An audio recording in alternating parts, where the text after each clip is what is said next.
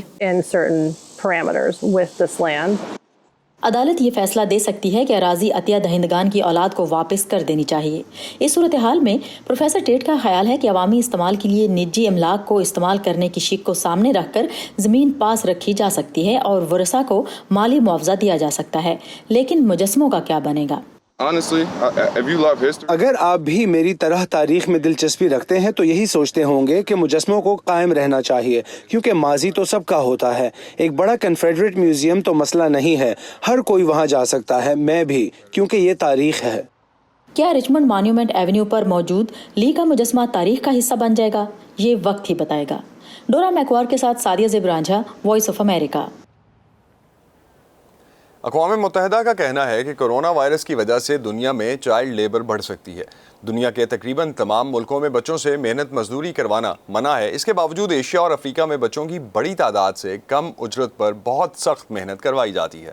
اگست میں سب ملکوں نے مل کر بچوں کو چائلڈ لیبر کی بدترین اشکال سے بچانے کی قرارداد کی حمایت کی۔